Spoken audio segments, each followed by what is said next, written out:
வணக்கம். இன்றைக்கி நம்ம பார்க்க போகிற ரெசிபி சிக்கன் கறி தோசை எப்படி செய்யுதுன்னு பார்க்க போகிறோம். மதுரையில் ரொம்ப ஃபேமஸான ஒரு ரெசிபி சிக்கன் கறி தோசை.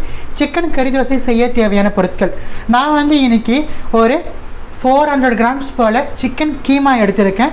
அதோட சிக்கன் மென்சர் கறி எடுத்து வச்சுருக்கோம், மாவு எடுத்து வச்சுருக்கோம், தோசை பாத்திரம் எடுத்து வச்சுருக்கோம்.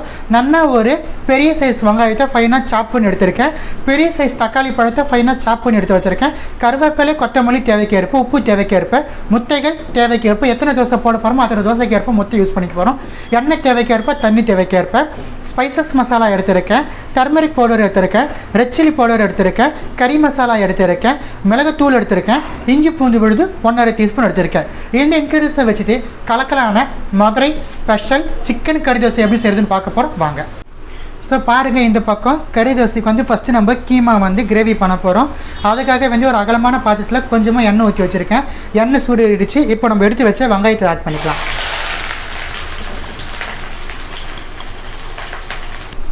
கருவேப்பிலை ஆட் பண்ணிக்கலாம்.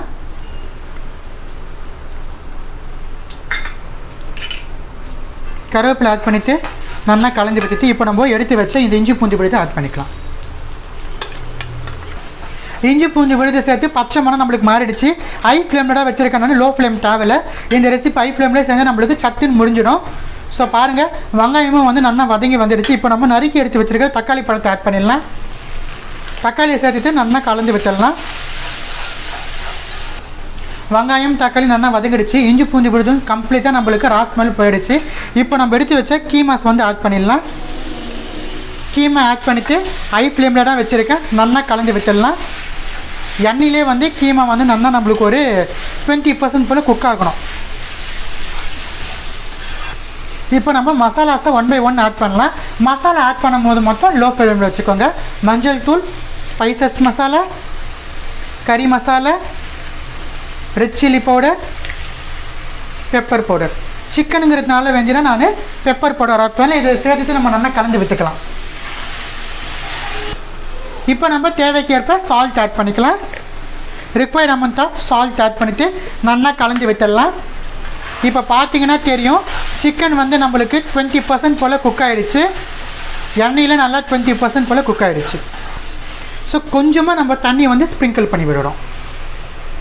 எதுக்குன்னு பார்த்தீங்கன்னா சிக்கன் வந்து நல்லா ஜூஸியாக வெந்து வரத்துக்காக. ஒரு 5 மினிட்ஸ் போல் ஹை ஃப்ளேமில் இருக்கட்டும், சிக்கன் வந்து கம்ப்ளீட்டாக வெந்து வந்துடும். ஸோ பாருங்கள், ஹை ஃப்ளேமில் நல்லா ஒரு 3 to 4 மினிட்ஸ் போல் வச்சுட்டு இருந்தால் நல்லா நம்மளுக்கு பாருங்கள் செமி கிரேவி கன்சிஸ்டன்சிக்கு வந்துடுச்சு. போதும், அடுப்பு அணைச்சிடலாம். இப்போ நம்ம கொத்தமல்லியை மேலே வந்து தூவி ஊற்றிடலாம். ஸோ நம்ம கீமா ரெடி பண்ணி எடுத்தோம். மசாலா இந்த பக்கம் பாருங்கள், நம்ம எடுத்து ஒரு முத்தியில் வந்து ஒரு முத்தி உடச்சி ஊற்றி நல்லா பீட் பண்ணியிருக்கேன். இதில் வந்து இப்போ நம்ம ரெடி பண்ண கீமா மசாலாவை ஜஸ்ட்டு பாருங்கள் ஒரு 1/2 டேபிள் ஸ்பூன் வரைக்கும் நம்ம ஆட் பண்ணிக்கிறோம். ஆட் பண்ணிவிட்டு நல்லா பீட் பண்ணணும்.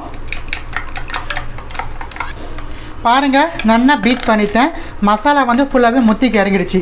இப்போ இதை எடுத்து நம்ம தோசையை ஏற்றிட்டு தோசை மேலே ஊற்ற போகிறோம். இந்த பக்கம் ஒரு பேன் வச்சுருக்கேன். நல்லா ஒரு 1.5 குழி கரண்டி போல் நம்ம மாவு விட்டுக்கிறோம். கனமாக இருக்கணும் தோசை, மெலிசாக இருக்கக்கூடாது கல் தோசை. ஸோ பாருங்கள், கல் தோசை விட்டாச்சு. இதுக்கு வந்து நம்ம எண்ணெய் விற்றுக்கலாம்.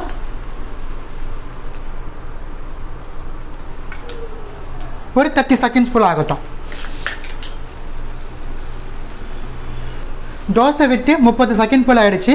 இப்போ நம்ம பீட் பண்ண egg plus keema, chicken keema add பண்ணிவிட்டு தோசையோடு போட்டு நல்லா மிக்ஸ் பண்ணி விடுறோம். கீமா மசாலா சேர்த்தாச்சு. ஒரு 30 செகண்ட் கழிச்சு நம்ம தோசையை திருப்பி விட்டுடலாம். ஒரு 30 செகண்ட் போல் இருக்கட்டும். 30 செகண்ட் போல் ஆகிடுச்சு. நம்ம திருப்பி விட்டுடலாம் தோசையை. ஸோ மிதமான தீயில் வந்து திருப்பி போட்டதுக்கு அப்புறம் மிதமான தீயில் வச்சுக்கணும். மிதமான தீயில் 1.5 நிமிஷம் போல் ஆகிடுச்சு. இப்போ நம்ம திருப்பிடலாம். ஸோ பாருங்கள், நல்லா அழகாக கம்ப்ளீட்டாக வெந்து வந்துடுச்சு. இதே பண்ணாலும் இன்னொரு தோசையை ஊற்றுறேன் பாருங்கள். தோசை ஊற்றுறதுக்கு முன்னாடி கல் நல்லா துடைச்சிக்கோங்க. கல்லை துடைச்சி ஹை ஃப்ளேமில் ஒரு 10 செகண்ட்ஸ் போல் வைங்க. அகெயின் சேம் நம்ம மாவு விட போகிறோம். மாவை விட்டுட்டு நல்லா தோசை வந்து கல் தோசை போல் நம்ம பரத்திக்கணும். இப்போ நம்ம அடித்து வச்ச முட்டையும் கீமாவையும் ஆட் பண்ணுறோம். நல்லா அப்ளை பண்ணிக்கணும். தோசையை திருப்பி விட்டுடுறோம். தோசையை திருப்பி போத்தியாச்சு.